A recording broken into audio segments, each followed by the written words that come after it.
should do it, if they're gonna do the handicapped, they need to do it Oh, I found it funny. Didn't think I had. against the wall. You know, against the wall.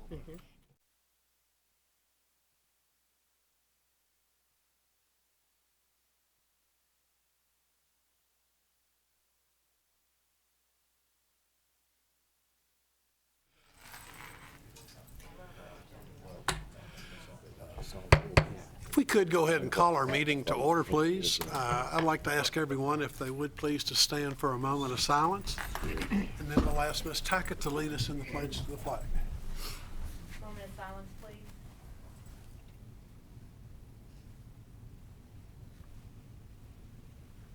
I pledge allegiance To To the flag of the United States of America, to the republic for which it stands, one nation, under God, indivisible, with liberty and justice for all.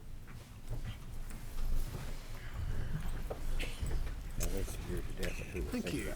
Shall we call the roll? Mr. Bradley? Here. Mrs. Conway? Here. Ms. Singer-Erdley? here. Mr. Lesby? Here. Mr. Showalter? Here. Mrs. Tingle Saints? Mrs. Tackett? Here. Mr. Thompson? Here. We have a quorum. We have a full house. Well, Happy New Year, everybody. Happy New Year to you. New Year. Yeah. Well, it's, yeah, I think there's many things more exciting than the beginning of a new council term. And I want to congratulate the council on finishing up a really strong last term, and welcome all 8 council members back en masse to the city council. Let's see, before we get into the formal part of our agenda, we have scheduled a public hearing for MAP and LGEA funds for the current year. And there is a public notice in your packet that we would hold this public hearing. We'll convene the public hearing for the purposes of regarding the proposed use of municipal aid and local government economic assistance program funds. On your public notice, you'll notice our current MAP fund balance. For purposes of this public hearing tonight, we are going to accept comment on a proposed curb ramp replacement project. For all of the paving that we did this last year and all of the paving that we anticipate doing for the coming year, we have the street paving, and then we come back and we do the separate curb cuts that align correctly with the intersection. So this is showing proposed curb ramp replacement project in the amount of $183,000 and a proposed pavement condition survey in the amount of $25,000. Now, this pavement condition survey will be in addition to the survey that we executed last year. It will be additional streets. We had that done last year for less than $25,000, but we don't think it will exceed the amount that we've indicated for public comment tonight. And then we have, under the Local Government Economic Assistance Fund, we have a proposed pavement marking rehabilitation project in the amount of $45,000, which will allow us to design the striping for Old Oxford and some other roads where we need striping. We thought it smart to combine some of those projects and use the LGEA funds for that. So with that introduction, I would ask anyone who would like to speak, would like to have their comments taken concerning our proposed use of municipal aid fund or the Local Government Economic Assistance Fund. Is there anyone that wishes to speak?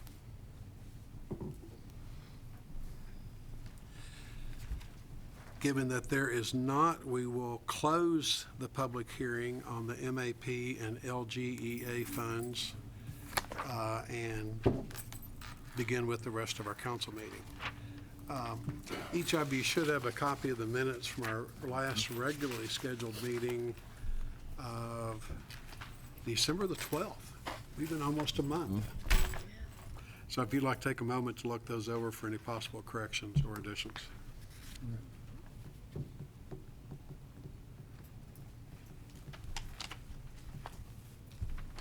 Mayor, make a motion for approval. Thank you. Motion's been made. Do we have a second?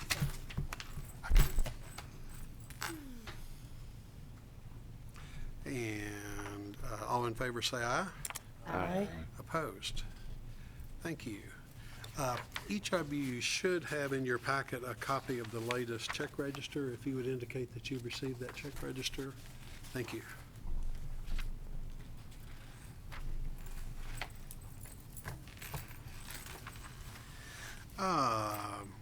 Under public comments, we have one person signed up, Mr. Stephen Price.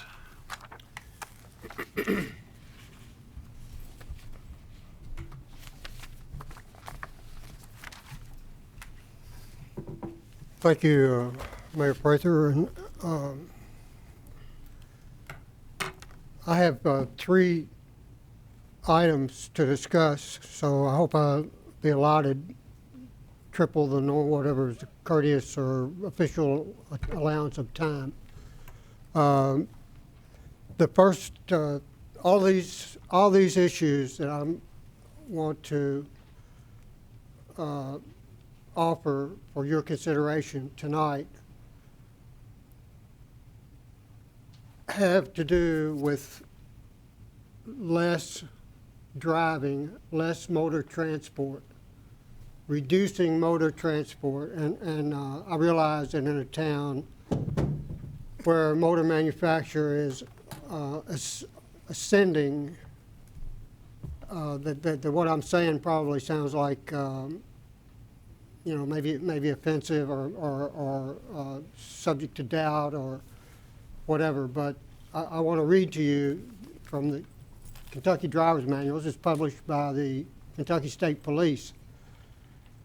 It says drive only. It says the heading of the paragraph is drive less, consider other modes of travel. Drive only when necessary, combine as many trips as you can. Your vehicle is really safest and most economical when it is parked. Consider carpooling, taking the bus, using a bicycle, or walking. That's advice from the Kentucky State Police to every motorist who passes or attempts to take the Kentucky driver's test. You may recall this from reading this book from when you took your driver's test. This was published in 2002, and I think since then they've abandoned paper for an electronic version. I haven't seen the electronic version, but I assume that the text remains the same. The Kentucky State Police wants us all to drive as little as possible. For obvious reasons, most crime is associated with motor transport, and as are a lot of accidents. So it makes sense that the Kentucky State Police would want us all to drive less, in spite of the fact that Frankfort and Washington, D.C. have public policies which want everybody, or maybe, no, I mean, they have public policies that promote motor manufacture, which means then more people driving. So, as is not unusual in public policy, we have conflicting public policies. We have federal policy promoting the automotive industry. We have state policy in Frankfort promoting the automotive industry. But here the state police are encouraging us all to drive less. And frankly, I'm siding with the police, because with state police, that is, because as a horticulturist, I need my feet on the ground. I need to see all of the flora around me, the vegetation around me, and I can do that on my feet, and there's no way I can do it. No way anybody can do it from a car. So, and that brings me to the first item I want to discuss here tonight. I wrote Mayor Prather and gave a copy to Attorney Hartley, copy to Jailer Darren Broyles, copy to Judge Lusby regarding inmate horticulture at the jail.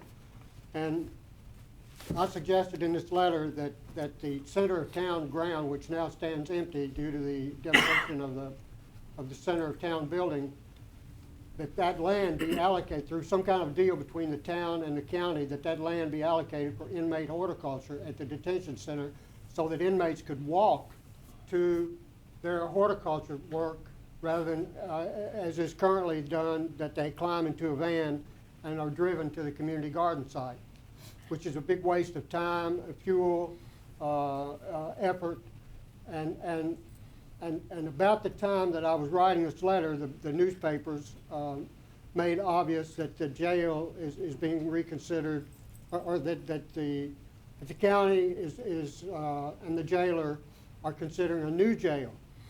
Well, and the location of that new jail hasn't been decided. But I did talk to Judge Lusby, and he said that the current jail would remain functioning.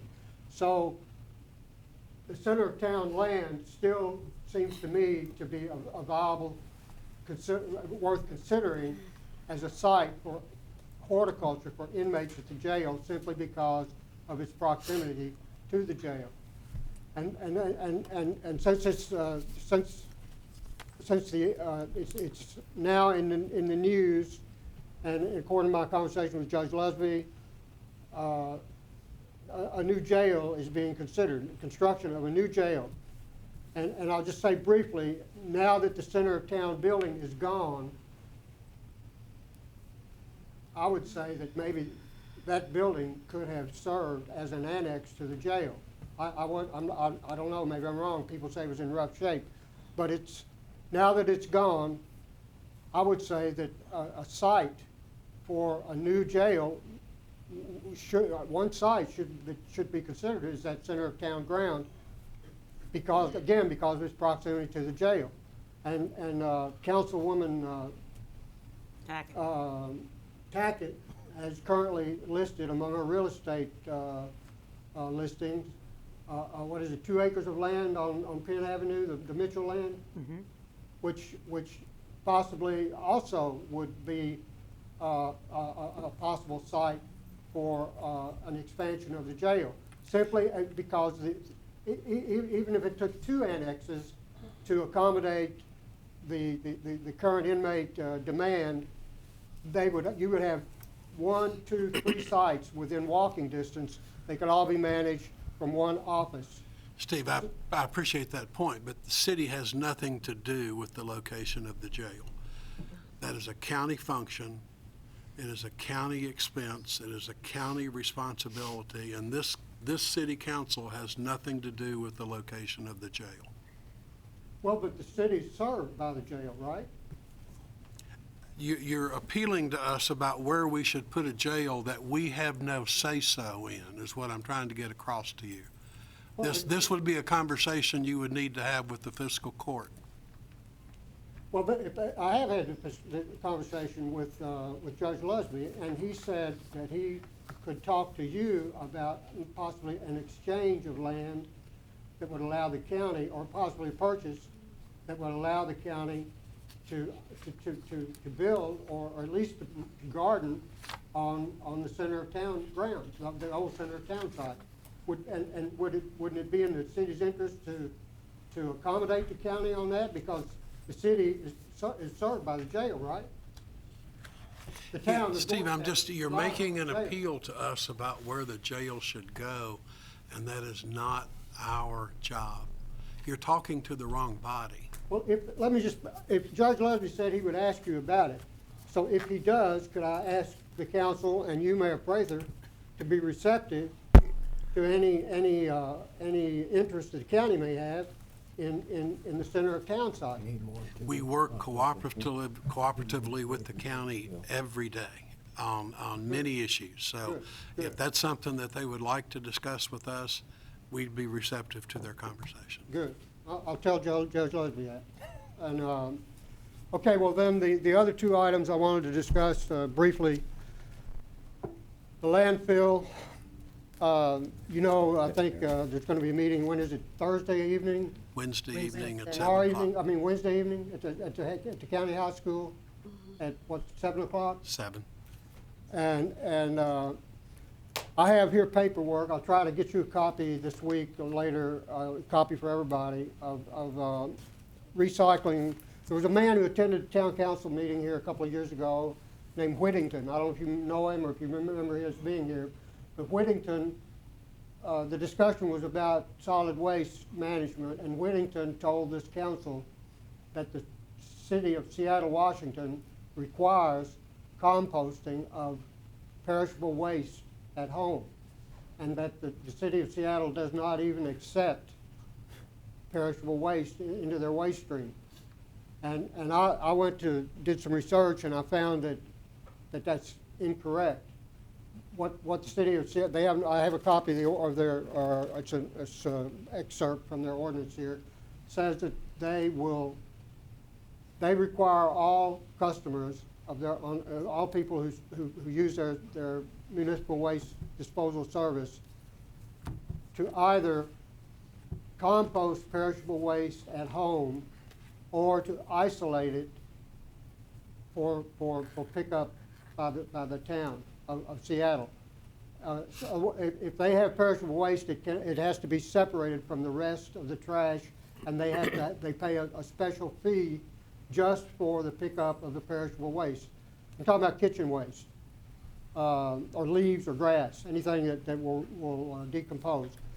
And it seems to me with all the, I have not used the municipal tax for years because I see those trucks being nearly unmanageable because of the weight. And I think anything that the town, the Georgetown could do to reduce shipments of waste to the town so that the town, so that more homeowners, proprietors, renters, restaurants are encouraged to compost their waste, perishable waste, and to recycle themselves what they are now relying upon the city to haul away. And that would, of course, reduce pressure on the landfill. And so I will try to get you some paperwork about what they're doing, not only in Seattle, but in San Francisco. San Francisco started a recycling program for perishable waste, beginning with restaurants in San Francisco. And I think we could do the same thing here. I've already got some information about this, to talk about this with the Health Department board. I'm supposed to go back with them and give them some figures. So that they're already aware of that option. That is the Health Department board. Okay, that's what I had to say about the landfill. I've got more to say, but I realize your time is valuable, so I'll end it there. And the third thing that I have to discuss with you is the fact that I know a woman here in town who is cutting down a lot of trees. She has a man over there cutting down trees, and I saw him on the street. I asked her, I said, how come y'all are cutting down all those trees? She said, well, he said, well, that's what the lady told me to do. Well, I know the lady's brother-in-law. I went to school with her brother-in-law. I called him and asked him why they're just cutting down trees. They got maybe 3 or 4 acres, and the man that was using the chainsaw told me he has orders to cut down every tree on the place. So I called her brother-in-law and asked him why is she cutting down all those trees. He said that she got a notice from the code enforcement office that she has to mow, and they don't want to be bothered with mowing, so they're going to minimize their effort or minimize the time they have to spend on it by using a bush hog to do the mowing ordered by the code enforcement office. And the trees are in the way of the bush hog, so they're going to cut down all the trees so that they can use a bush hog to mow on order from the code enforcement office. And I think you all know that we have an ordinance that was passed here, 2006, it's ordinance 06-027, which allows any party, any proprietor in Georgetown to practice natural landscaping as opposed to mowing. But apparently she wasn't told that, and I think that that is a miscarriage of public duty to not inform this woman that she does not have to mow. And how many times have we sat in this room here and heard people come in here and complain about stormwater problems, and the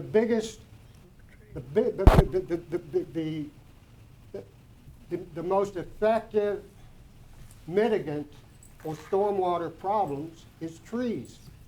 The more trees you have on any landscape, the less stormwater runoff you have. And here this lady is cutting down all these trees. She's right here in town. She's probably not not even a half mile from here, on orders from the code enforcement that she has to have her property mowed, and they're resorting to a bush hog, and so they're cutting down all the trees to accommodate the bush hog. And so I hope you will relay this comment to the code enforcement office and have them revise any orders they may have sent to proprietors, ordering them to mow, especially if they observe that trees are being removed in order to comply with the order. Thank you. Thank you. Any other public comments? Good.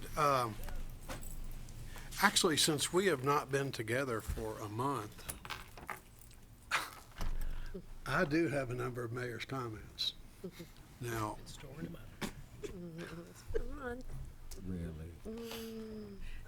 I had a little of the scratchy throat thing last week, and the voice is growing weak. But I think what I'll do, Bruce, rather than make you and your client wait through mayor's comments, that we'll skip down on the agenda, and I think we'd be glad to undertake second reading of the Whitaker land zone change before I exhaust everyone with mayor's comments. Thank you, Mayor, Council. Andrew has the ordinance, unless you have questions first. I'm ready. Tonight, we're undertaking a second reading of the zone change ordinance. We've had first reading at our last meeting and been prepared for second reading tonight. Right. So if there are no questions for Bruce at this point, why don't we go ahead with the reading? An ordinance amending the Georgetown Scott County zoning ordinance. Summary, amends the Georgetown Scott County zoning ordinance to show a change in the zoning classification for certain real property consisting of a total of 99.73 acres located at the northwest quadrant of the intersection of Interstate 75 and Kentucky 3552 in Georgetown, Kentucky, for 38.90 acres from agricultural A1 to commercial B5, for 50.31 acres from residential R2 to commercial B5, and for 10.52 acres from residential R2 to commercial professional office P1. Provides for an effective date upon passage and publication. The full text of this ordinance is available for examination in the City Clerk's office, 100 Court Street, Georgetown, Kentucky, 40324. Introduced and publicly read for the first time December the 12th, 2016. Publicly read the second time January 9th, 2017. Thank you. And as is our practice, would like to acknowledge Ms. Sames as the sponsor of the ordinance. Thank you. Is there a motion for approval? Motion, Mayor. Motion's been made, Mr. Thompson. Is there a second? Second, Ms. Sames. Any questions? Did we verify that it would not violate our ordinance on the scheme of development? Chuck had asked you a question at the last meeting. There was a faint concern about some housing that was indicated in one phase of the plan.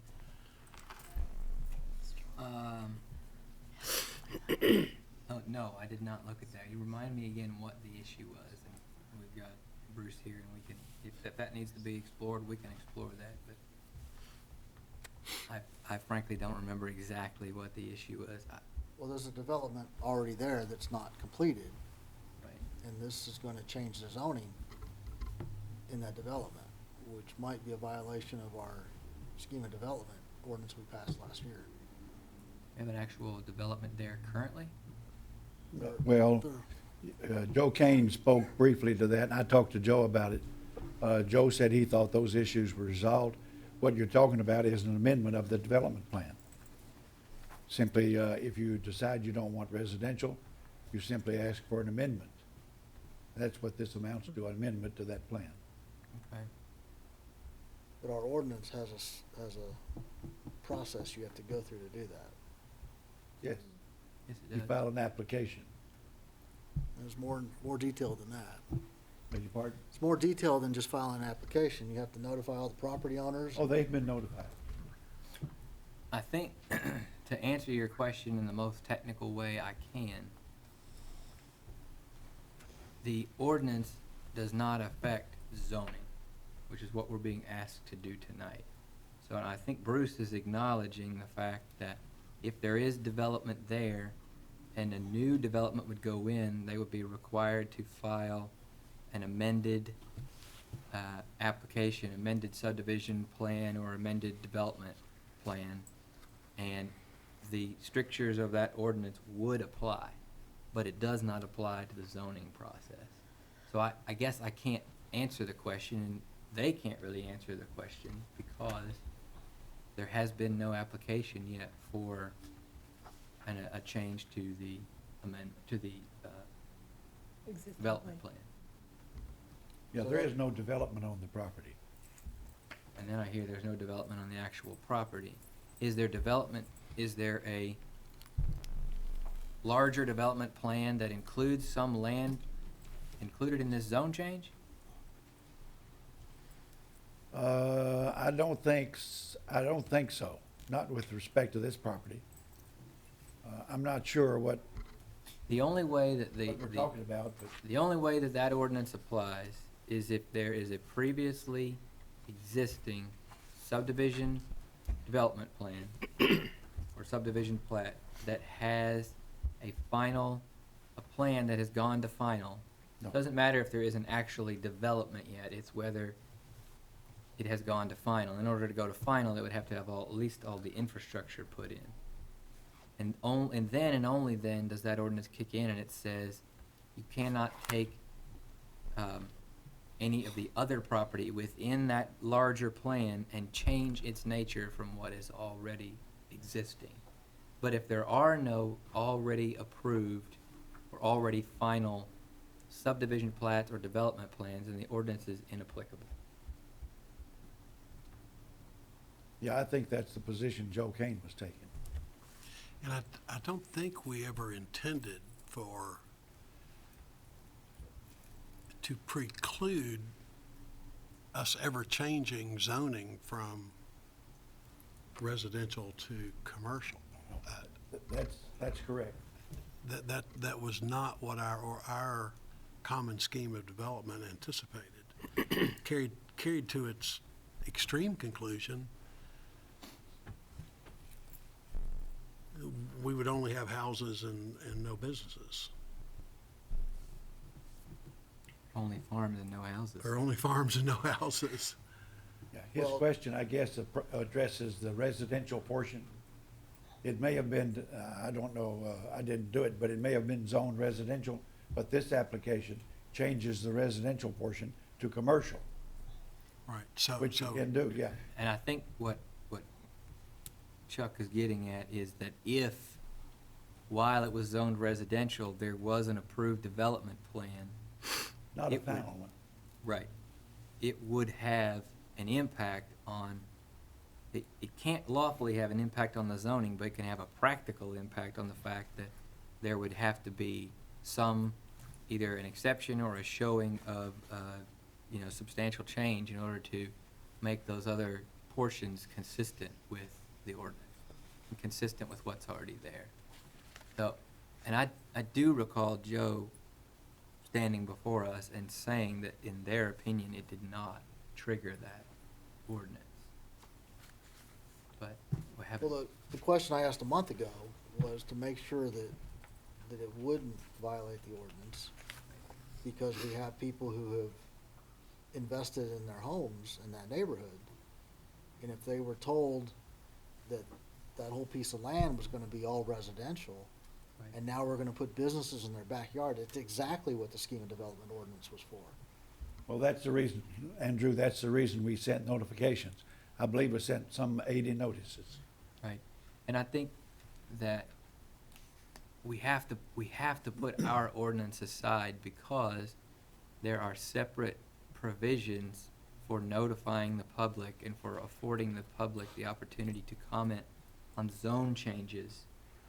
And we can't substitute what's in our ordinance about development plans in front of that. It may very well be, and I don't think so from what I've heard, it's not, but it may very well be that that is also a hurdle that they have to jump in order to be able to take full advantage of the zone change that they're seeking now. So if our ordinance does apply, it doesn't apply at this point in the process. Correct. It may apply later. It's possible, but I'm kind of hearing them say that there is no final development plan, and therefore our ordinance would not be applicable. And again, only if, it's only when the development as a whole, when you essentially you say this piece of it is market ready, it's ready to be sold to developers or sold to builders or sold to homeowners, that becomes triggered. If it's simply in its infancy stage, then it doesn't kick into place and you can make all the changes you want. Yes, Andrew, that would have been dictated by final subdivision plat Right. for this property that would be recorded in the Scott County Clerk's office. Correct. And that has not happened to my knowledge. And this is the engineer. Okay. So I think you have two issues that make it okay. Does that answer your question? I asked the question a month ago, so I just asked if we had an answer to it. And I apologize. That is slipped off my radar. In addition to the notices, you know, we published it in the newspaper, and we put signs on the property.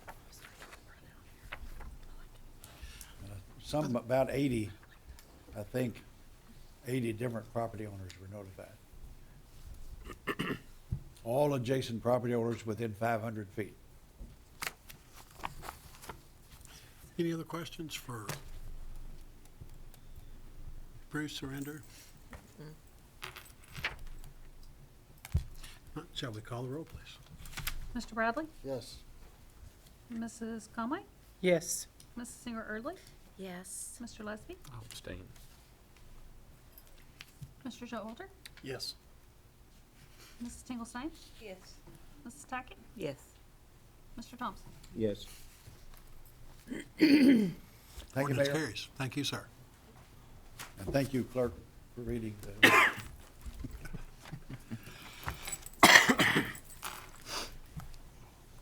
Now, if we could go back and resume our regular agenda, and you can't escape mayor's comments, they're just not going to happen. But I'll try not to belabor these too much. I mentioned at the very beginning of our meeting how pleased we are that all 8 council members rejoined us. I think the council had a very productive 2 years, and we look forward to what the next 2 years might bring with this council. We recognize that we have a number of challenges and opportunities.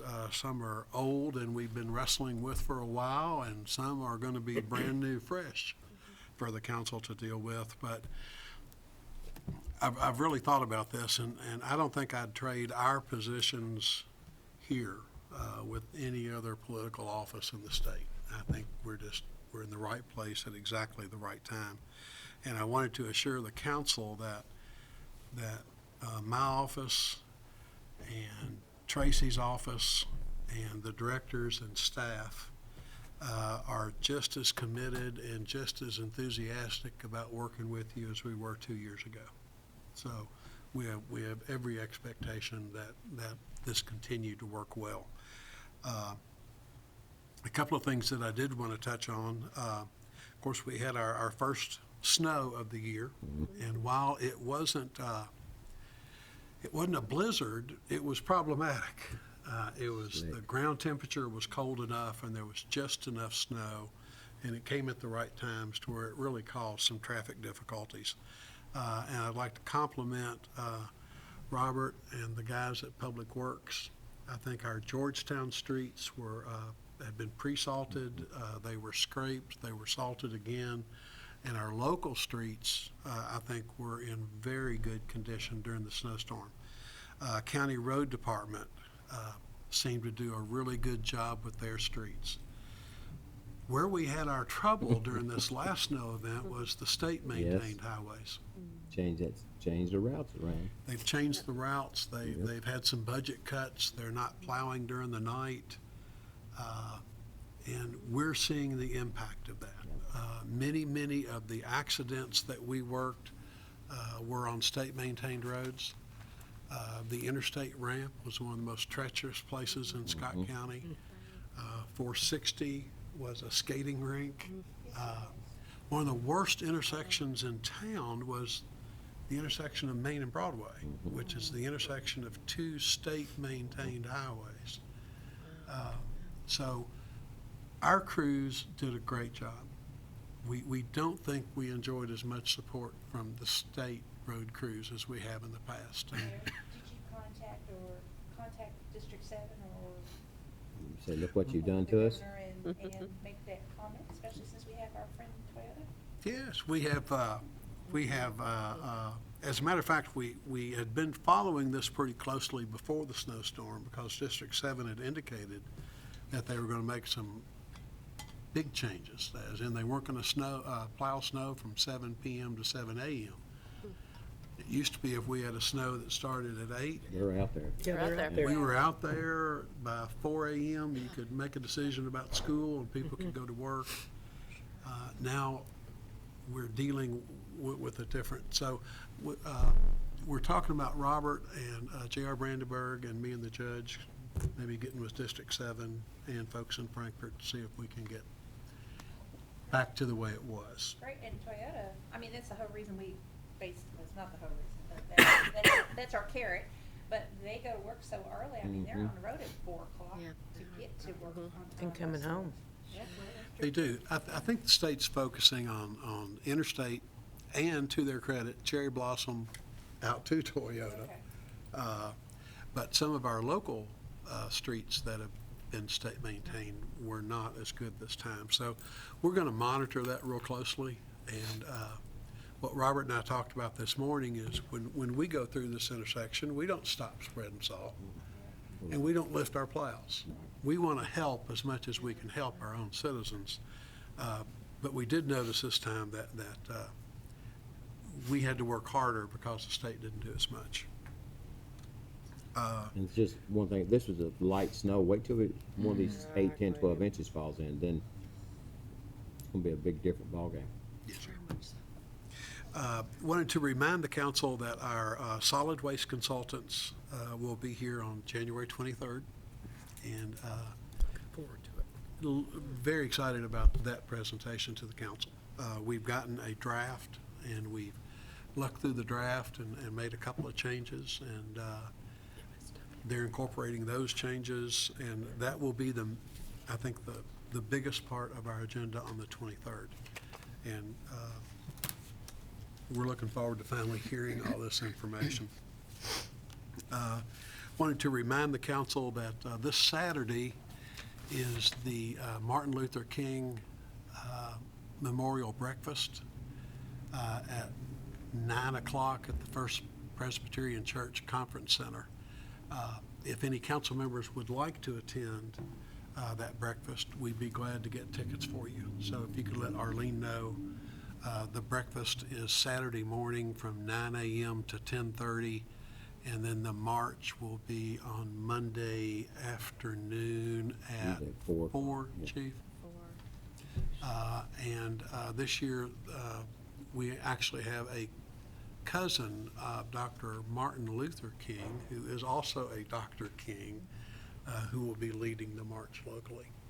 So if any of y'all can join us for that, that'd be super.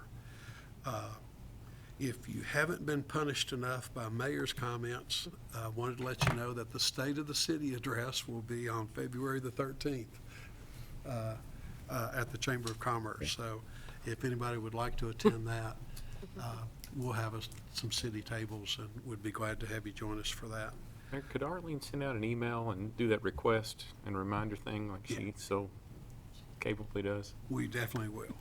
We are getting old. That way you can just respond to an If you email. would. It'd be a lot easier, okay. We'll do that. Just a quick update for you on the Clinton Street building that we're going to move code enforcement, electrical inspection, building inspection into. We've had Andrew has met on site several times with the directors of those departments, and we're looking at the space. I don't think we have to do any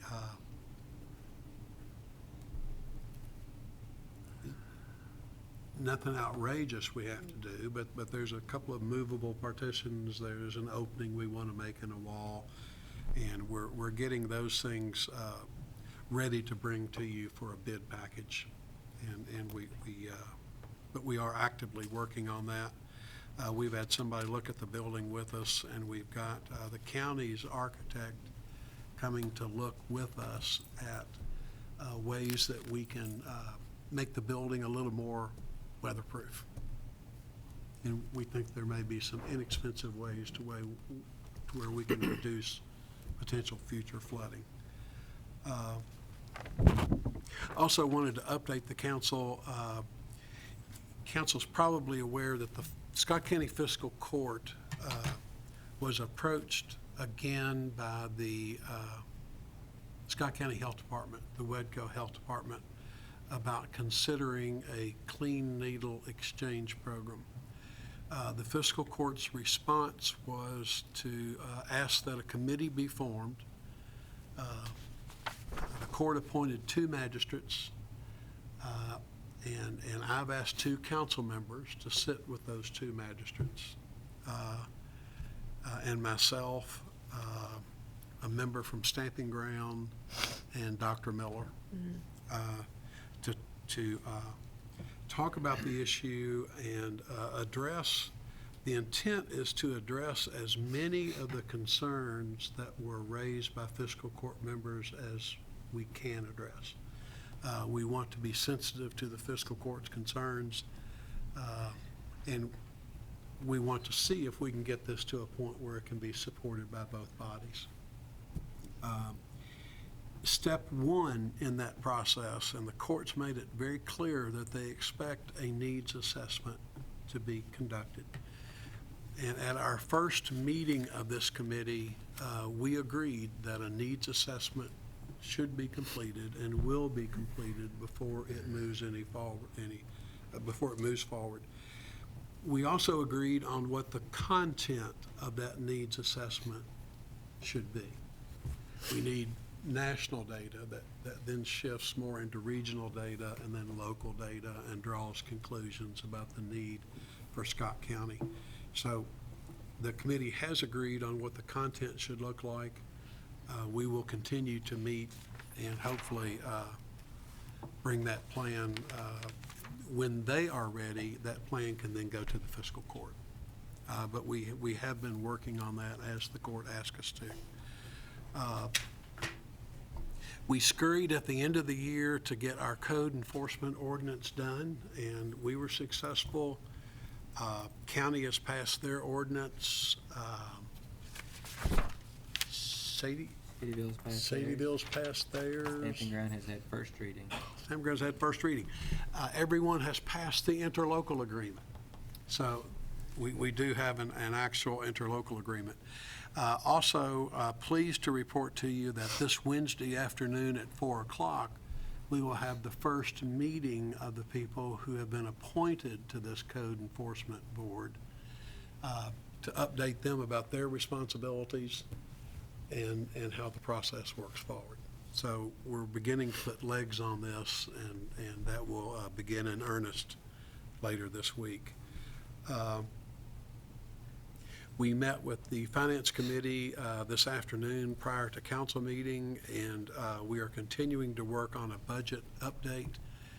As we've indicated before, we don't get a full 6 months picture of revenue until the end of January, when we can see the numbers for the first full 6 months. And Stacy's been doing the preparation work so that we're prepared to move forward with the budget update. I'm sure council has noticed all the social media buzz and the local press, and you've probably gotten a number of questions about the public hearing that will be held Wednesday at 7 o'clock at Scott County High School Auditorium for the purpose of the Division of Waste Management taking public comment about a proposed landfill expansion.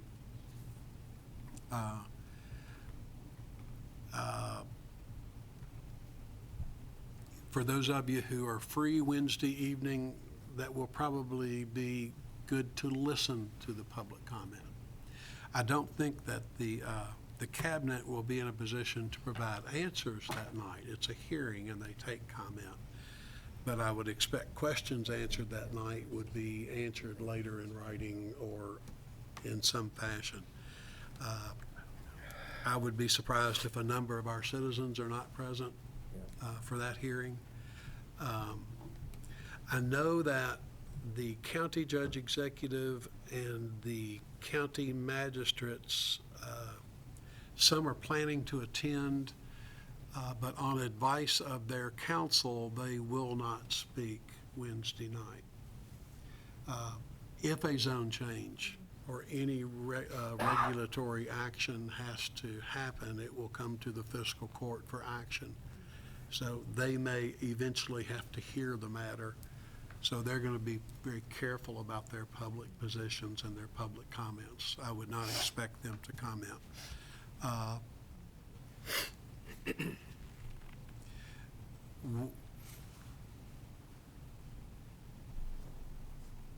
We'll see how the Spirit moves me at 7 o'clock on Wednesday night about my potential comments or not. Also wanted you all to know that we have continued to work on the property tax questions and recommendations we're going to bring to the council for consideration. Some of the questions that we've been asked via email, emails that have been sent to the council are actually helpful, and we're reviewing those questions.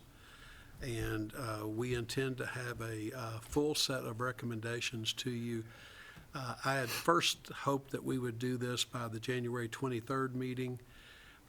I think the solid waste consultant is going to dominate much of that meeting, and we're probably going to look at the first meeting in February for when we bring those recommendations back to you. We've also been looking at the same ways that property tax collections relate to revenue commission collections. And we're working on recommendations to bring you a comprehensive set of steps that we will take about those issues. And also wanted to give you some great news that it looks like we have gotten just about all of our funding together for the improvements we want to make to Lemons Mill. We had intended this last year to pave from the railroad bridge out past the Georgetown College Conference Center to the bypass. But rather than just repave that, we had hoped to achieve a left turn lane with significant stack room. And we've been working with the Economic Development Cabinet and the Governor's Office. And it looks like between the city and the county, what the Governor's Office has made available to us, what the Economic Development Cabinet has made available to us, that we are right on the edge of having that project funded. So with that funding in hand, I've authorized Kyle to go ahead and send out an RFQ so that we can get an engineering firm hired and begin to get this project designed so we can build it this coming summer. Nice. And actually, that's all of my mayor's comments. 30. It wasn't too bad. Is awesome. Awesome. There you go. Awesome. Item, if we go back to our agenda under item 8, item B is a resolution for the VOCA grant, the Victims of Crime Advocacy Grant. And the Victim of Crime Advocacy Grant is going to be, I think, a very positive improvement for our police department and the way we can give service to the victims of crime. Now, we've brought you an updated resolution for the VOCA grant because as we got into the weeds, we got into the details of actually receiving the grant and what our requirements were from the grant. we had to reach a little harder in what we have to do on our side. And we think the outcome will be worth it. But there is a requirement in the VOCA grant that we have a match equal to 20% of the total value of the grant, which means a total for this grant not to exceed $12,500. Stacy Clark has been in contact with the agency that administers the grant, and we have sent them a lengthy list of in-kind services that we're asking the question, can they be credited against our match?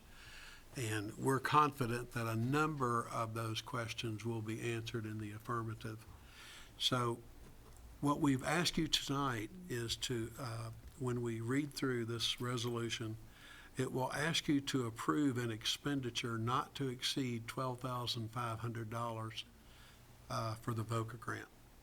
We think we will be able to reduce that number significantly as we work through the process on what we can and can't get credited for in-kind contributions. But so we can move forward, we reworded the resolution to say it could cost us in the maximum $12,500. So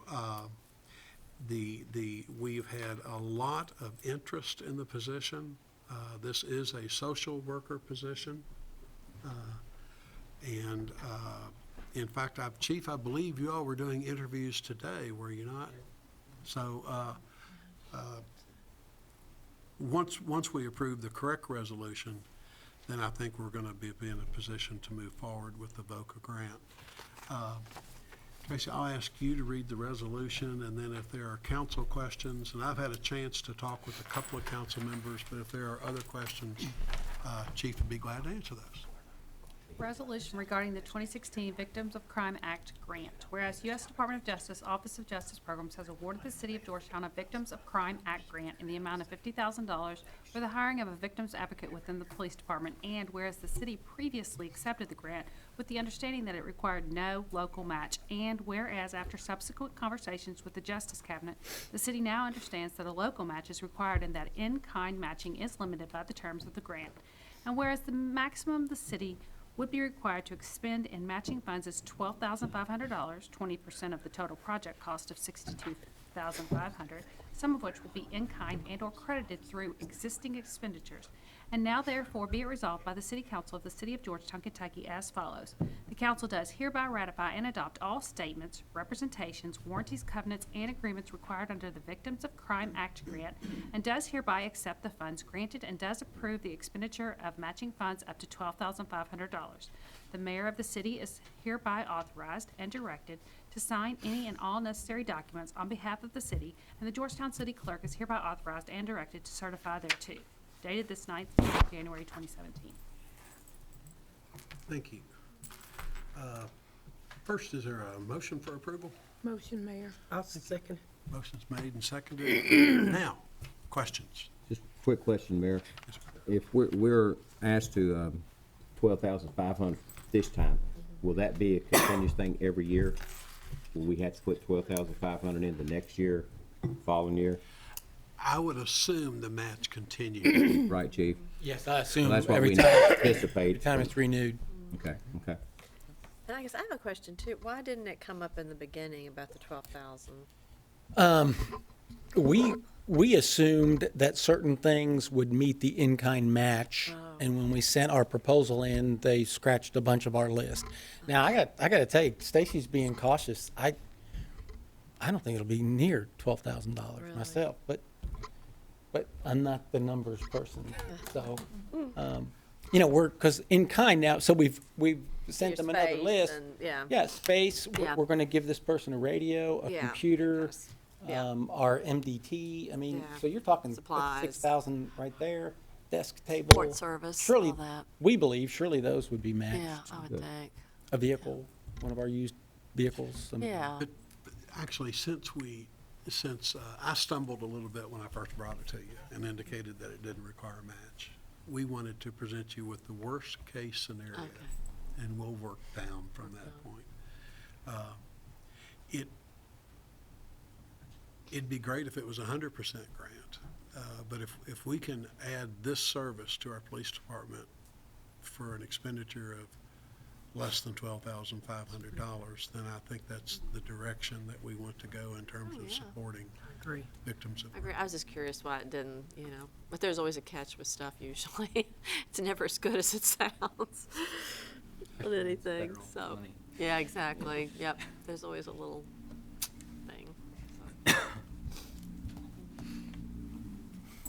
If there are no questions, all in favor say aye. Aye. Opposed? Thank you, Chief. You also have in your packet another municipal order extending our Cardome short-term lease by 3 months. There is no issue here other than us trying to spend the $100,000 grant. Did the vote in Frankfurt help you any on this? Not a bit. Not a bit? They didn't Just raise wondered if it did. federal prevailing This wage. is, Yeah. I know. these are federal funds, so that didn't help us. We have now gone through 4 different bid cycles and have received 0 bids, received 0 interest. So we are now going to go back, and we're probably now going to have to escalate this up to the Secretary of the Cabinet or somewhere in that level. To be able to spend this grant, we think we're going to have a negotiated contract with a roofing company. And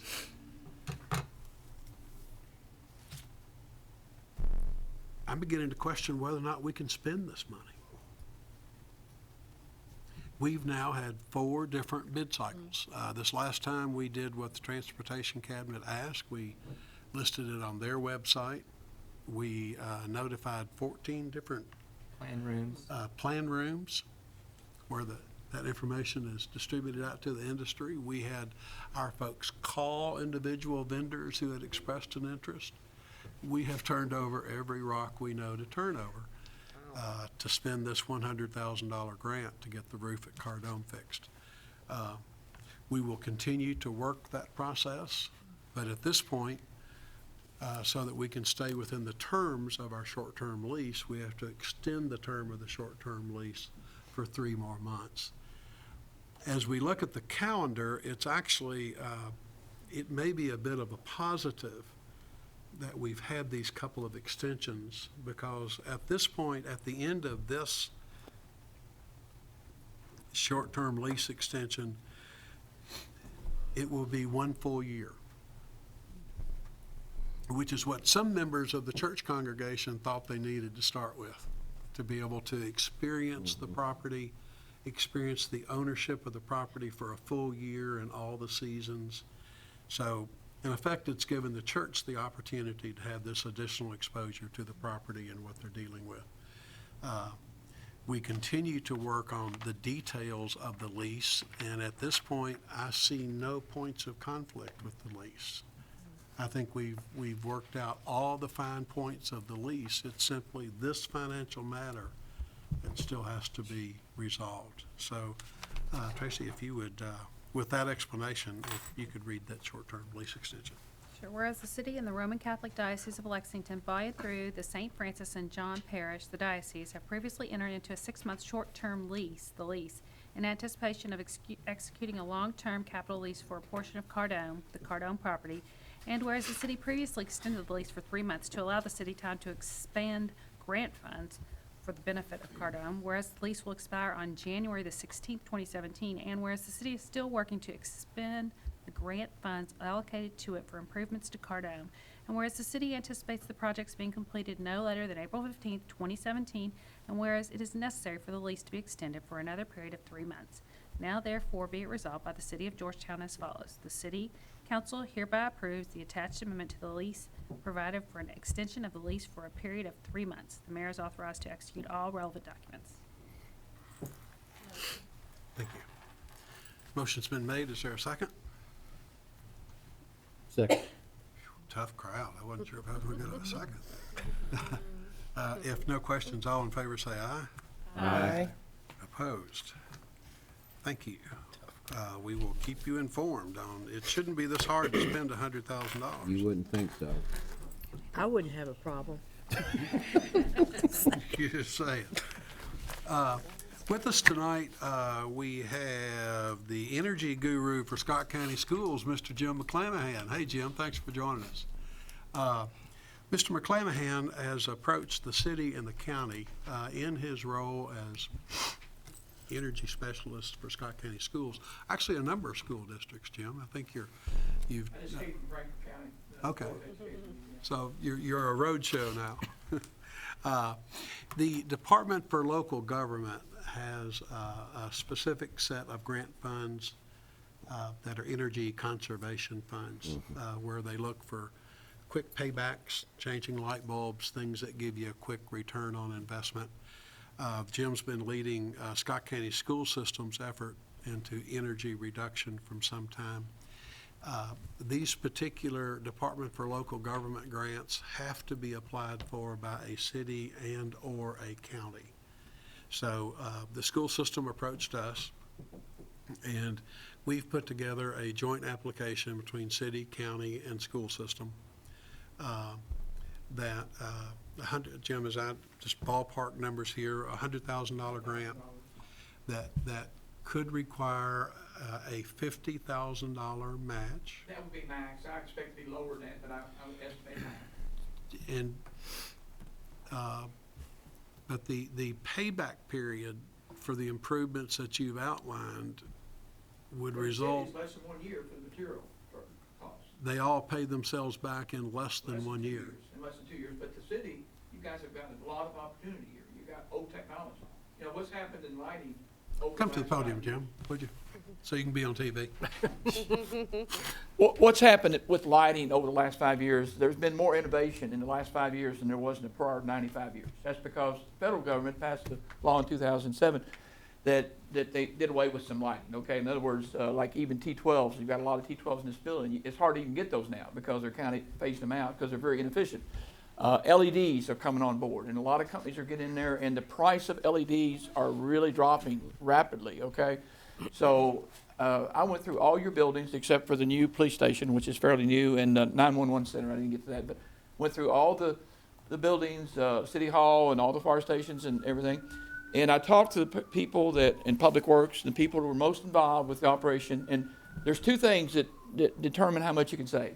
One is pretty straightforward: the technology, the old technology and new technology. How much do you save just because of less usage? Okay, that's one thing. But the other thing that's more important, that's as important, is how much time is the lights on. Okay, it's really important. If a light's on 24/7, you're talking about 8,670 hours per year, and you can pay back real fast. Okay, but you have a lot of fire stations, a lot of lights that are on a lot. Okay, so I believe what I was received by the people I talked to is correct, and I'm assuming that's correct. So that's what I based it on. But anyway, I basically went through, and Tom's right. It's going to be a determination on what's the best projects and what's the best collaboration. And here we got the city, county, Parks and Rec. I'm meeting with them tomorrow, and then hopefully go to their board meeting on the 17th, and the schools. And what I did is went through the whole county and tried to define the best projects that pay back quickly. There's $1.2 million available for the state.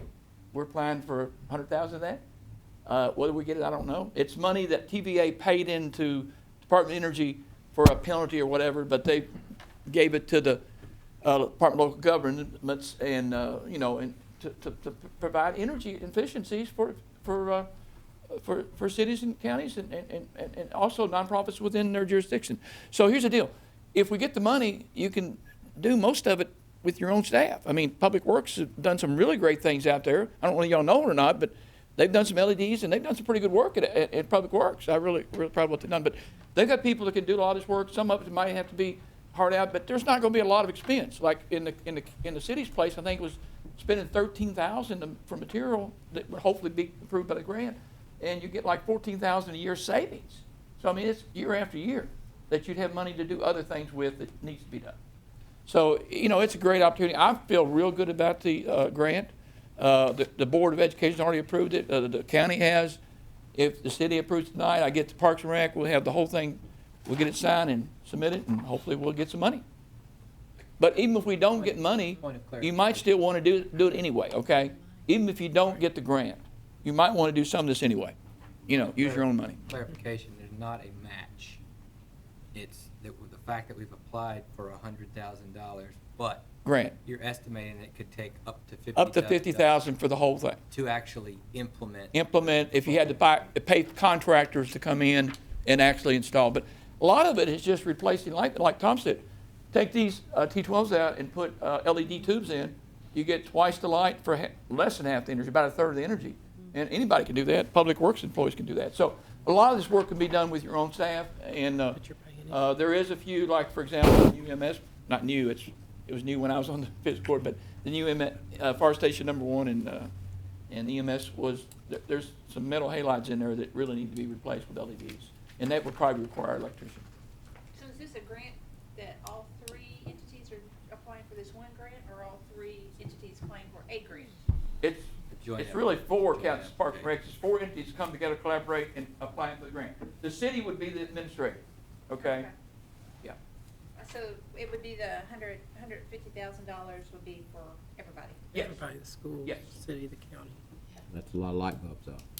Well, I mean, like, for example, the pavilion has got a lot of opportunities. They're open a lot. So you've got metal halides in the gym, 1,000 watts. You've got metal halides over the pool. You've got these all through the building that are on a lot, you know, because they're open from early to late.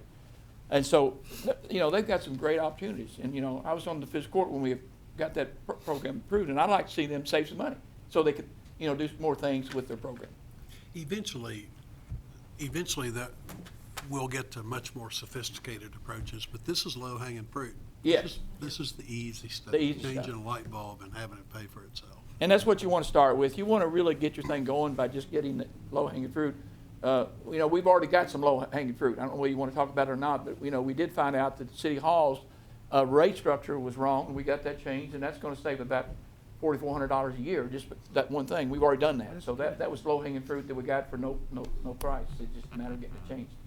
So What do you mean rate structure was? it was on a PS schedule, and it's been on that forever and ever. And what happened, KU had changed the PS schedule and make a minimum 50 kW, and if you didn't make 50 kW, you had to pay it every month. Well, this building never uses 50. It's 20, 30, 40, low 40s to max. So every month you were paying this minimum charge, and you weren't needing it. So all we had to do is convert it to general service, and you get it. You know, to give you an example, you'd be paying 10.5 cents per kilowatt hour versus you were paying 14 and 15 cents per kilowatt hour for this building. I went through all your accounts, and this is the only one that really was on the wrong rate, but we got that changed, Andrew, and we got it changed last week. Thank But I mean, that's just an example of low-hanging fruit that you can get without spending money. Do you have any other questions for me? I feel real good about this. I mean, you never know. It's a TVA thing, and there's a question on the application. Is this county, city within the TVA service area? And it's not. But I was told that wasn't going to be part of the criteria. I hope not, because if it is, then we probably won't have much of a chance. But I was told that would not make a difference. You don't have to be in the TVA service area to be competitive for this thing. And so I think it'll be as good as the grant's going to be submitted. So I feel real good about getting this. I really do. I mean, I can't guarantee anything. We might not get a penny, but I feel real good about it because it's a good grant and it's well done. And they said that the main thing they were looking for is complete analysis of your buildings, which we'd already done that for the schools, and I did it for the city, and the county had already had Toyota, but I went through them again. And then Pavilion is, you know, I did all theirs. So, you know, I think we've got the documentation. I think we're good. Deal. You need a motion for approval? I'd like to make a motion, I'll second it. or I'll second it. Either way. Motion's been made and seconded. Any other questions? Can we go back and tell them they were charging us too much and get a refund and all I those don't years? think so. I think that works that way.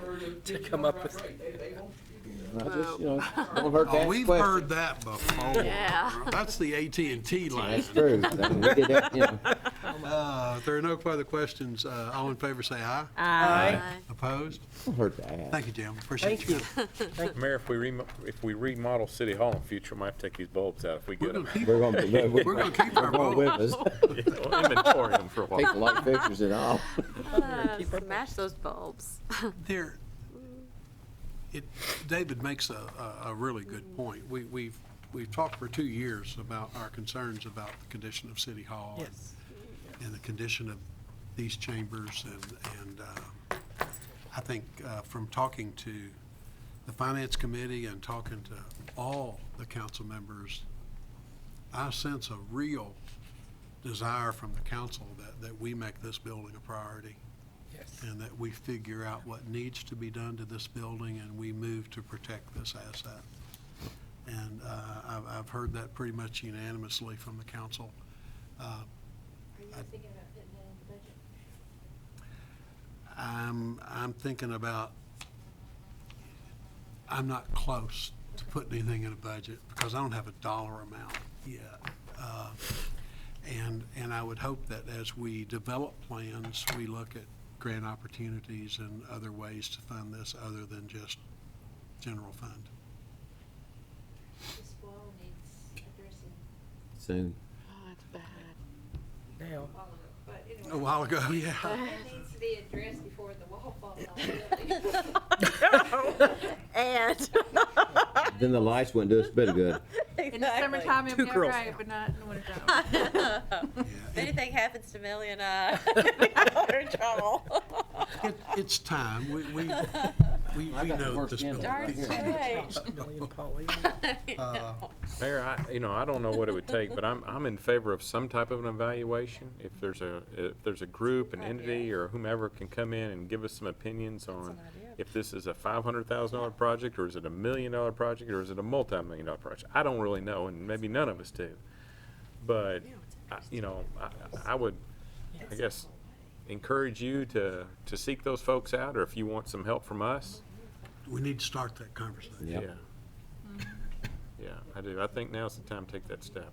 Yeah, And- 'cause I think you need to, I agree with David, I think you need an overall Yeah. approach to it, but Mhm.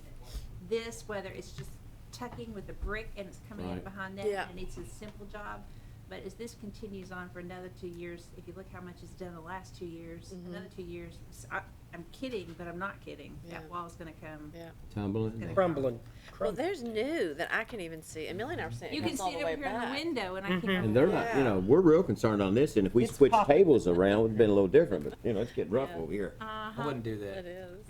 Years and years of lead Of course, we paint, think I'm if it sure. falls, sure it's it's buckle like- here and slide that way. and That's I'm all like, they make. Well, if I'm not mistaken, they had before went out there and tucked the brick. On They this- did, actually. On this, somewhere in this It corner, was back into where it was this leaking back in that corner, area. and it stopped it, but that could be part of the problem Yeah. too. That It wall is obviously staying wet. it slid, it slid Yeah. up, helped it to Coming down slide from the over. top down, I guess. Yeah, it was temporary fix. See, all I gotta do is mention it. You know, Yeah. Oh, we're on it now. We're on it. We sit here, it bothers us. There's a real desire for this to We're talking happen. about the wall now to be built. Yeah. See, I got a wall for you to build. It's a city hall in Georgetown. County's gonna pay for it. That's on TV. You're on TV, Tom. You're on TV. A special tariff for imports into the county. Okay.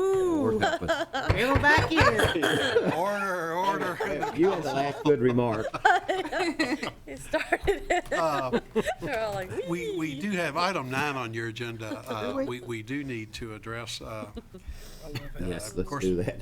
we've been without one of our one-arm garbage trucks ever since the tragic incident on US 25 North.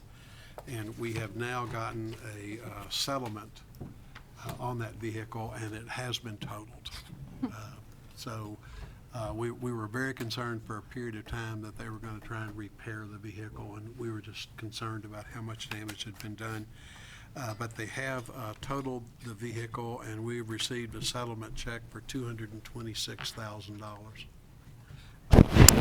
And we have before you tonight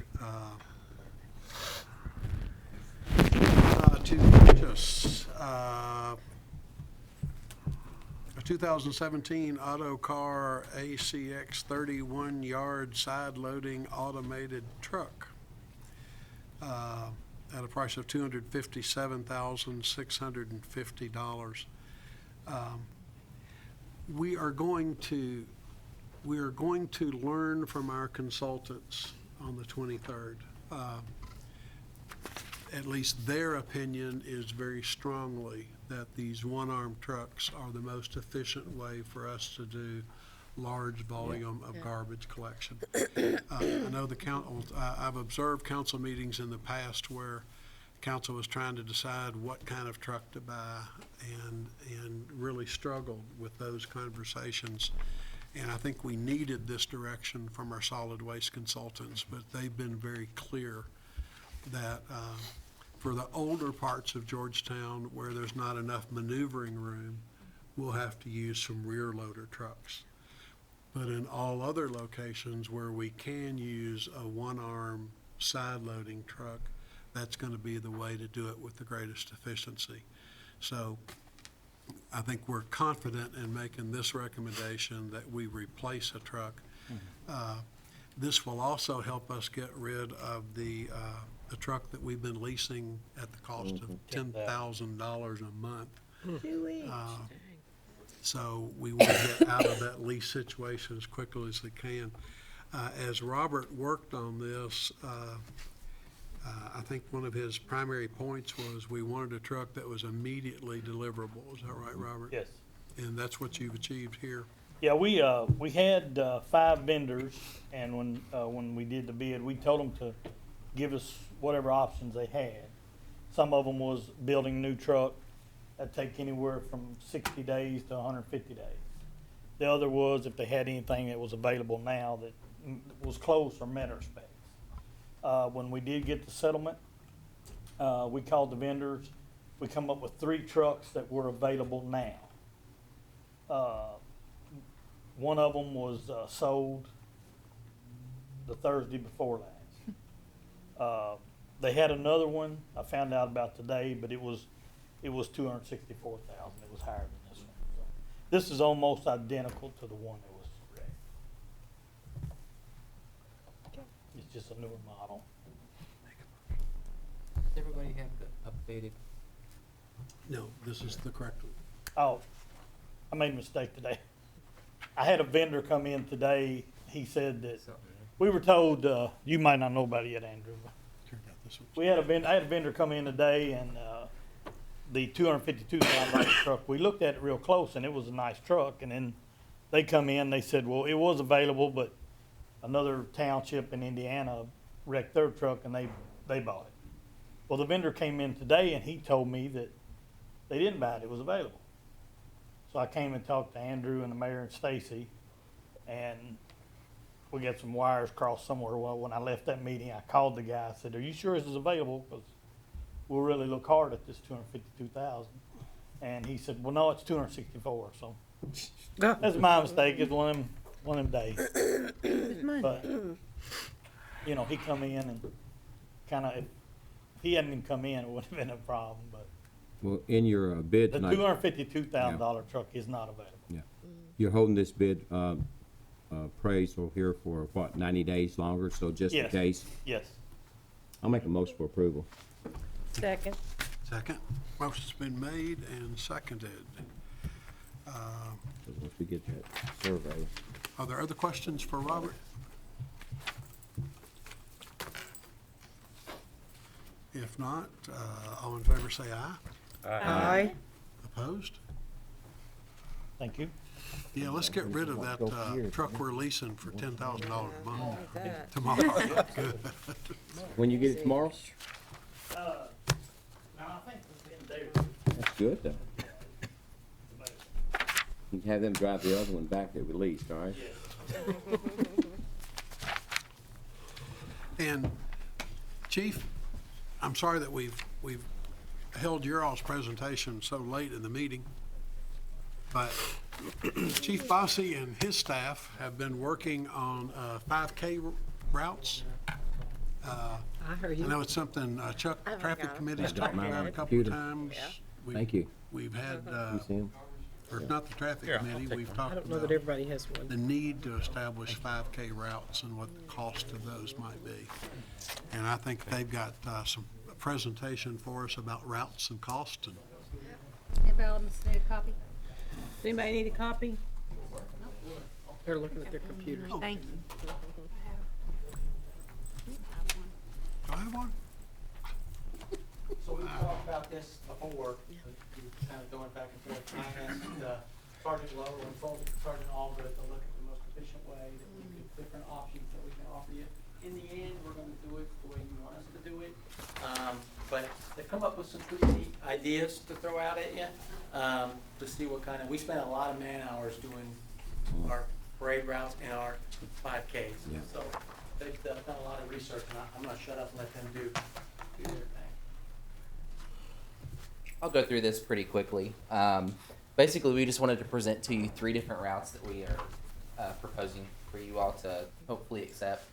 Right now, as it stands, we have 2 different routes. We have what I would consider the main route that we offer to any 5Ks. It's around the college, and then the other route we have is specific to the Findlay 5K. What we are proposing is coming up with a small, medium, and large. A small route being one that can accommodate a smaller group, which would also require less police staffing, and then all the way up to a large route, which is the Findlay 5K route, which we have 2. Currently, we have 2 5K routes that would work, that would need that to accommodate the number of participants. So this is the small route. So this one we can accommodate up to 125 participants. Just to give you a little background, what we did is we reached out to John's Run Walk Shop in Lexington. They sponsor many of the 5K races that run here. And so we relied a lot on their expertise to be able to say, hey, and not only route planning, but also, hey, what are the number of participants do you feel that we could, use on a course like this? We were also able to get their opinion on and kind of find out what some other cities were doing. So a lot of what we're proposing today, we pitched to him as well, and he said it sounds a lot in line with what a lot of other cities in Central Kentucky are doing right now. So on the small route, it would accommodate up to 125 participants. Our proposal would be that we make it mandatory for any race up to 100 participants. We would look at staffing it with 2 officers, probably on bicycles, being able to cover that route pretty quickly on a bike. And we would not charge, as a police department, we would not propose charging anything to an event sponsor to provide those 2 officers. We did have a chance to meet with the Parks and Rec, because we're at least this half of the county park belongs to them, and they are more than willing to work with us on scheduling to be able to accommodate that. If there's anything you want to add to the... Was crossing Ironworks, is that Ironworks where it crosses over to the I'll let pond? Sergeant Allgood explain. He'll kind of go through the route for you and explain where it starts, where it ends, and this is actually a picture of the county park, Yeah. old and the I guess you can follow the mouse a bit easier. Just curve around. Up Cardome, I guess on the side of the drive. Yeah, it's parallel with Cardinal Drive. And go around. Around the lake, Yep, and that's in the new It's a county really- park. Yeah. and goes back. There's a tunnel, Dave. Okay. And then you would end up here. I didn't know that. Softball field. good. Next to 2 Yeah. portions of the goes under Long Lake? Yeah, it goes, It goes under Long Lake. Yeah. Yeah, the it's the tunnel. tunnel. Yeah. Yeah. It's It's nice. pretty neat if you've never Yeah, done it. it's nice. Yeah. It, a nice but the route. tunnel neatly connects each of the parts of the park. It's kind of a neat feature. When we've had some of these internal conversations, we've talked for some time about, can we move the smaller 5Ks to the county park? It makes so much sense. It really does. Very much. It's already there. There's not Yeah. traffic, Yeah. as much traffic on the county park. As Sergeant Liddell said, because it's flat and spread out, that 2 officers on bicycles could pretty much keep an eye on a 5K of that type. And this has been an option that we've really been interested in seeing. Yeah.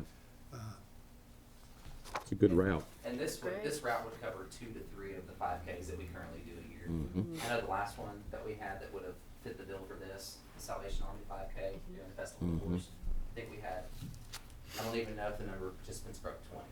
Yeah. So the staff ratio to runner ratio is about 1-to-1 when you counted police and all the event volunteers. And so this would be a prime example of being able to take just keeping our citizens not inconvenienced over a race that's going to shut down several city blocks Yeah. for a 2-hour period, Yeah. so that 20 or 21 people can run. Yeah. We still want to be able to accommodate those races because all of them are for great causes. We feel like that would be more appropriate. So It's a good route. Right. So we'll move on to the medium route next. So this medium route is similar to the main route that I referred to earlier that we use now. The one notable exception is we're no longer going to block Memorial Drive. That's something that the college had approached us on, and is really kind of what sparked the whole talk on revamping all the 5K routes. So this route can accommodate up to 300 participants. We would look at making it mandatory to race over 125, being that the county park route couldn't accommodate numbers anything over 125. We would look at it needing to be staffed with at least 9 people, 4 of those being employees of the police department. We, Sergeant Allgood and I went through and looked at all the intersections, and we not just the intersections, but also the support of a bike officer and potentially an officer in a car to be able to lead, follow the race, just having some flexibility there. And we recognize that there was definitely one intersection that we don't feel would be comfortable having an event volunteer staff, just because of the busyness of it. It needs to be someone that's had some type of formal training, whether it's one of our crossing guards or whether it's a police officer. And so here's where our proposal gets a little complicated, but I'll try and make it easy. So with this medium route, we would propose that we provide 3 of the 4 mandatory spots that we would need to fill, of providing that as a free service to these organizations. Above and beyond that, we would look at charging $100, which the average 5K race uses about 2 hours of time, whether it's a police officer or a crossing guard filling that. So we went to finance, and the average of being able to accommodate the officer's overtime rate, FICA, retirement, and workers' comp ended up being somewhere in the mid to high 40s, and so we rounded it to $50 an hour just to make it easy. And so what we would look at asking is that the event coordinator supply us 5 volunteers, and then pay the $100 for that 4th officer that we absolutely have to be able to make this event happen. If for some reason the event coordinator couldn't supply all 5 volunteers, then we would charge them $100 for each volunteer they weren't able to supply. And I'm going to let Sergeant Allgood explain the event volunteers, kind of what that would look like. He's had conversations with Attorney Hartley about what we could do to make that happen. The event volunteers would be like our crossing guards that we already have, Miss Emma or Damien, or somebody that the event coordinator could bring forth. And what we would do on the day of the event would be have a class, we call it class, a impromptu teaching session, teaching them basic, stop, go, basic hand signals, make sure they have their vest, wands, everything that they would need. Make sure that we would cover the legal aspect, that they knew that they are not police officers. They have no arrest authority, no powers as we do. If they did encounter anything where they need us, we have always given them radios where they can reach out to us. And usually our bike officer or somebody can respond pretty quickly, just like we would do for Festival of the Horse or somewhere like that where we use a lot of volunteers. We've had them to go through the classes. So we would do that for these event coordinators. Make sure that they specifically know and have them to sign a waiver that we would keep. And then the last route, I'll let, so this is the route. I don't know if you have any questions about it. So it used to start on Memorial Drive.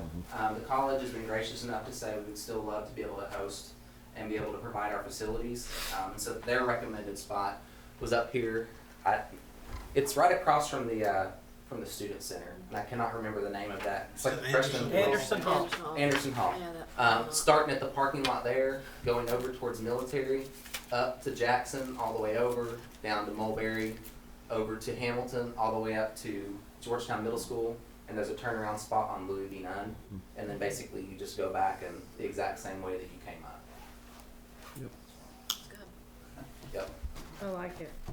So again, that would be our medium route. The last route I want to talk about with you is the large route. This is one that can accommodate up to several thousand participants. We would ask that it be mandatory for any race over 300 participants, and the staffing here would need to be at least 30 people.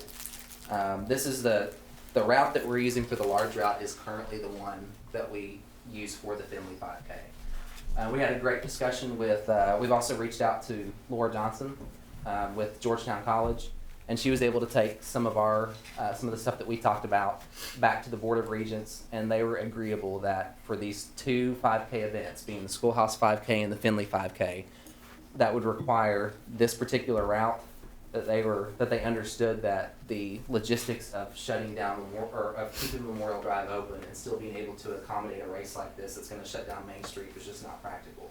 So they're working with us and saying that as long as you all give us plenty of forewarning, closing down Memorial is not a big deal. It's an option. You all can continue to do it as you've done in the past. And Dwayne Ellison was in that meeting with us as well and able to offer input as the coordinator and sponsor for the Finley 5K. So what we would ask for in staffing on this, again, I said that it would need at least 30 people, 15 of those which being police officers or crossing guards. So we would look at providing 5 of the 15 officers for an event like this, and then we would ask $1,000 in exchange for the other 10, and then we would also ask for them to provide 15 event volunteers to post a lot of the street, I guess the less risky streets. The reason we need 15 is we recognize that there's a lot more high-risk posts here, meaning that we need a lot more police officers to staff it. So I want to break some of the numbers down too. I know that I've never been a part of a discussion where we brought up the idea of being able to charge, but I did want to share with you fiscal year. I can't ever remember if the fiscal year is the year it ends on or the year it starts on, but 2014 to 2015 and 2015 to 2016.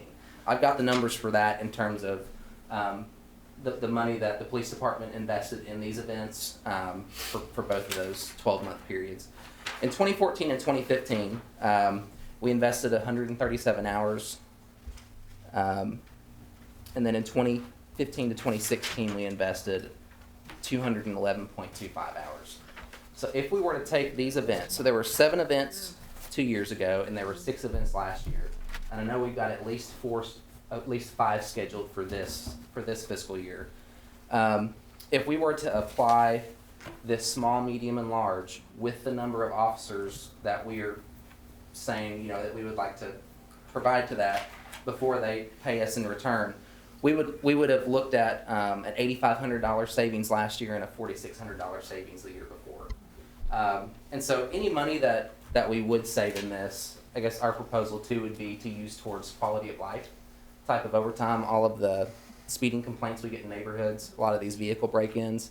We would take any cost savings that we were able to get in events, in staffing events, and look at applying those in other areas that would increase the quality of life for our citizens. I think that's a great idea, and I think your background, your work on it's good, that you put together. On your 6 races you had last year, you had one you said that would have been into the small route and 2 in the large, and so the rest would have been in the medium. So 2 years ago, we'd have had 3-2-2, small, medium, large. 3, 2, 2.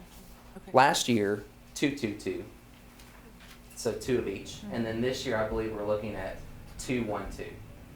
2 that would qualify for the small route, 1 for the medium route, and 2 for the large. Okay. What's the, can you remember the one that is for autism? Is that a medium? Do you know? You probably don't have I one. think it's small. It would be either the medium or the small. It seems like I know the only 2 large ones, I don't know if I'd said this before, the Schoolhouse 5K and the Finley 5K. And I know that the guy from John's Run Walk Shop shared with us that the Salvation Army 5K used to be a pretty big event, used to have a pretty big turnout.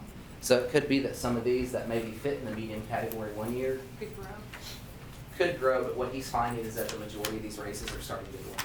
Oh, really? And that's why a lot of these cities are starting to come up with a more standardized approach to these 5Ks because they're just not the fundraisers that they used to be. They said that, even like with the Finleys, that they're surprised that does so well because it is dwindling. Yes. A lot of the people aren't doing that. Like a lot of the millennials aren't. The Schoolhouse 5K and the Finley 5K have added numbers consistently Yeah, for the they last do couple so years. well. And Those are, there's a specific community There is, connection. there's a community. And It's more than just a. Yeah, it is, exactly. And the one thing that the guy from the John's Run Walk Shop thing cited as why it's harder to attract more is, he said you can go on at any given weekend and point out 30 races, you know, within an hour or two drive. And so it's just becoming saturated. Yeah, it is. But nobody's got a 5K with guts. No. Except Georgetown. Except Georgetown. Except Georgetown. And it is good. So what do we have to do to try to adopt this, to give us something to work with, Mayor? Well, I was just delighted with the work that the sergeant. Did a good job. Yeah. Great job. Good. It's something I think the councils wanted to see. It, as much as we want to accommodate our citizens and their fundraising activities, we have to do it in a way that respects your all's manpower. And I think you've given race organizers 3 good options that use police personnel very efficiently. And from our discussions with Mr. Ellison and others on the larger races, I think they have an expectation of assisting with volunteers and assisting with Yeah. cost. He said This that isn't right a there. surprise. He's always done that for us. We've never had a formal, I guess, volunteer process like we're looking at doing when we implement this. But he's always been great at just, you know, we provide barricades for a lot of the low-risk intersections, and he provides the people to stand there and just say, can't go. You know, I would think if the council would have the choice of either, you can approve this now, or we can take it and review it and look at it and approve it at our next I don't know meeting. what changes you want to make on it personally. I don't either. I think it looks good. I think they've done a great job. We've asked for something, and Yeah. we're not wanting to throw all the burden on the people. We're giving some of the police officers for free, so. We sure You know, are. I think it's a great, I think they did an outstanding job, and it's what we wanted. Yeah, I think you did a good job too. I was a little worried about what the price would be, but I don't think even for the medium, I don't think $100 is unreasonable for that. I and think when we looked at actually- these routes, we figured if it's a bigger race, then the police department's gonna make a bigger, I guess, we would contribute more officers to that. And that's why it steps up based on the small, medium. You might be surprised, though, once some of these mediums go to the smaller one, too. Right. Yeah. You know, Yeah, it's Mayor, true. if it's okay, I Which wouldn't is- mind making a motion to adopt this. Adopt this? Thank you. You've done an outstanding job on it, and it's and it seems Very reasonable, and so we'll try and see what the feedback is from the Yeah. participants. Second it. So I'll Second. second. Yes. Okay, okay. And I would think that, I think this is a really positive change, that we're offering people the option, clear-cut options when they come and request an event chief. Sergeants, if you all could, I think when we get a request from a citizen group, if you all can help us with this kind of packet that we can hand to the citizens. Yeah. You're working on that, Oh, boy. okay, good, so that we've got all the tools that we need to respond to a citizen request. But let me go ahead and call for the vote, since we're at that point. All in favor, say aye. Aye. Opposed? Great job, gentlemen, thank you very much. Very nice.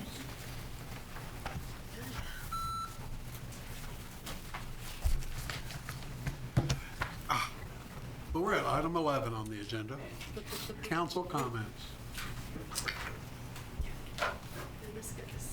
And football game doesn't kick off for a while, so. Thank you all very much. We can take as long as you all would like. Ms. Conway, Do I get to go first? you do. Okay. I've got a question for Andrew.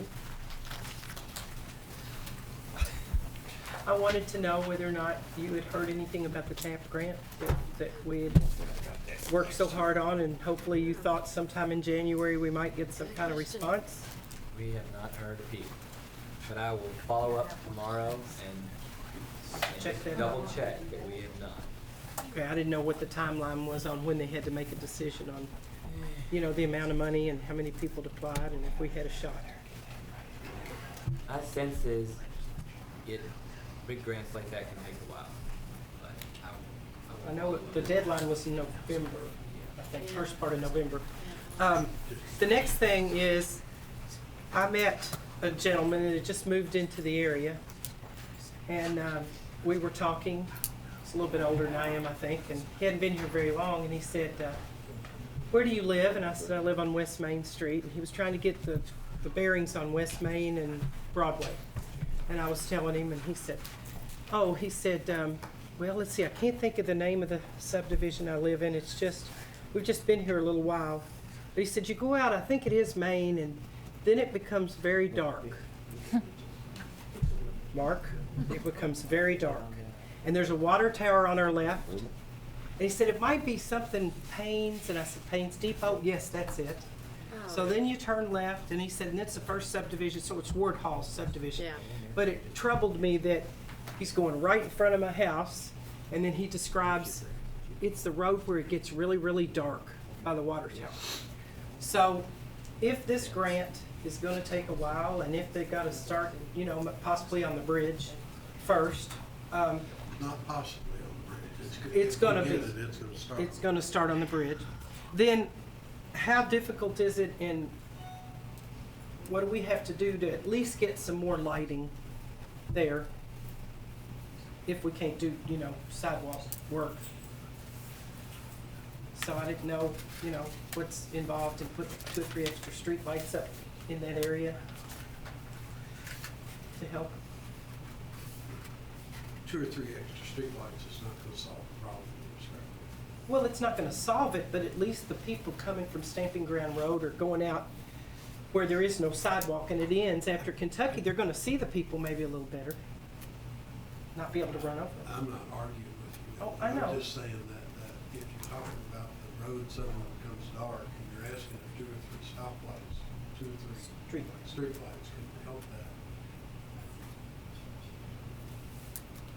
I mean, it's not gonna solve the problem, you're right. They're still going to have to walk in the road.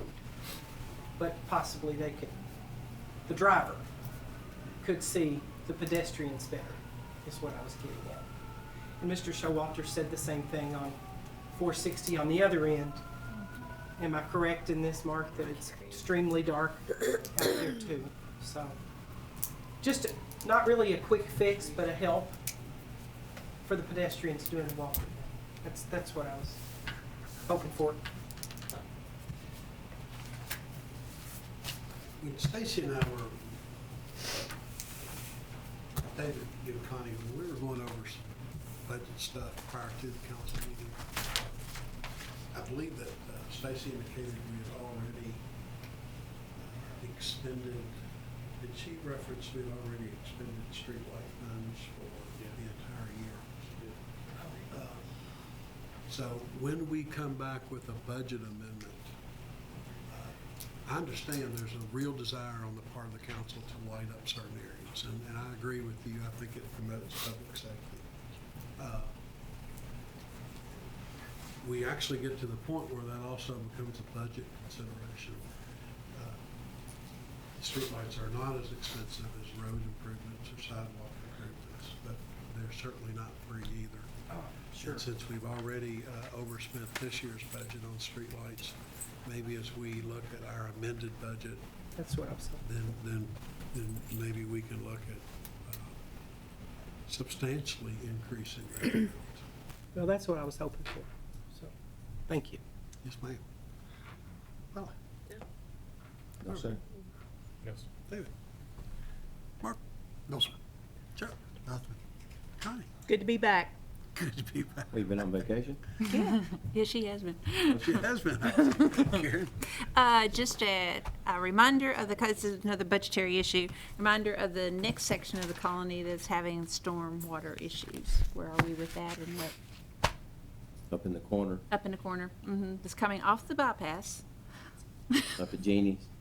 Yeah. She asked me about it the other day, and I Because said, I think they got, Specific Tim issues? Tam. What's the? yeah, it's flooding on her backyard. Derby or Is Colony? at the colony. No, I'm sorry. I'm sorry. Confused me. Derby, Yeah, very she back- said very back bypass. corner. Yeah, bypass. I'm at the Derby. Derby Yeah, I'm at the wrong Estates, Tim place. Tam Trail. Yes, that section. That was a what was that, $550-some-thousand thing? That's to Run where we water. That's the Have to money. do that? The other section has been completed, right? We actually did go back as council instructed and got a revised estimate that didn't make much of a price Didn't difference. it? We have Yeah, it did. for you. I mean, we did follow through on that, but it did not make a substantial impact. Okay, well then, I will tell them it's a money issue and they might come see us. And they back up, yes, ma'am. And I think that's accurate. It is, Okay. the storm sewer issues are indeed money issues. Yeah, okay, all right. Thank you. You know, one of these days, we're gonna have to really look at the storm sewers completely, how we're gonna deal with it. Yes, Bad sir. thing to say, but we gotta do something somehow. We, or run the risk of bankrupting the general fund. Or run the risk of being out with the state fining us enough that we have to do it. Yeah, so stormwater would be one of those large issues that remain on our plate and will for the foreseeable future. Yeah. All right. Yes, sir. I just want to remind you that about this case I presented here a few minutes ago. If the code enforcement office, these people believe that they have to mow, and they're going to, and in this case, they're going to cut down the trees so that they can use bigger, wider machinery, then the trees are going to disappear. And if stormwater, we just admit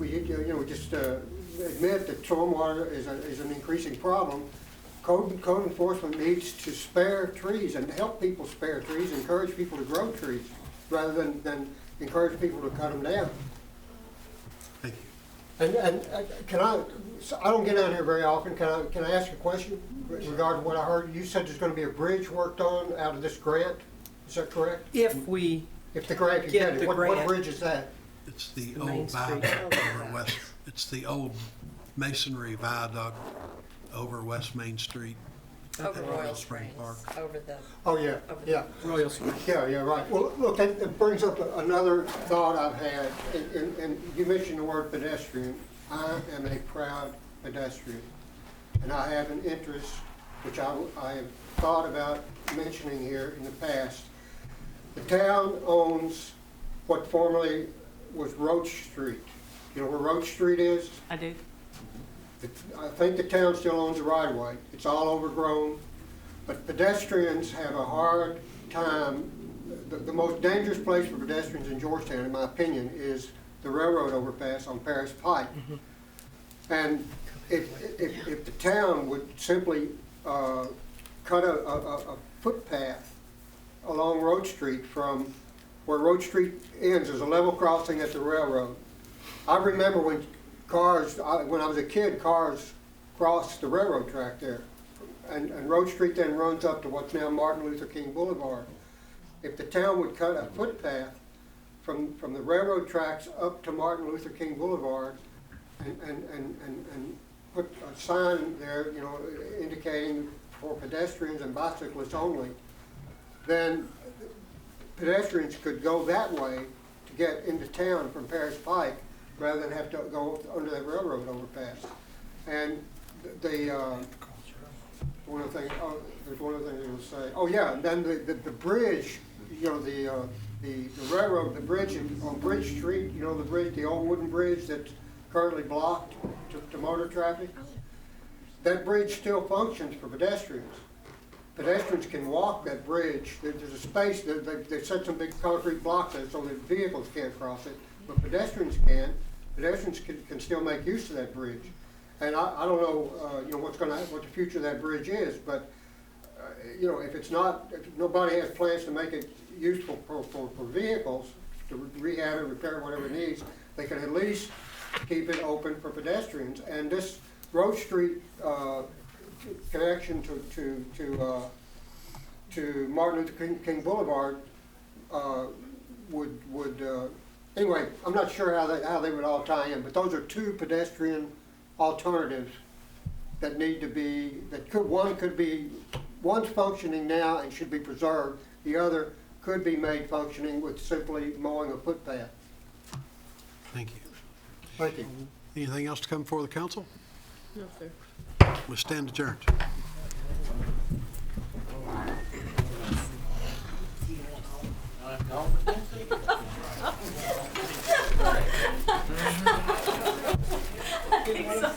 I think so.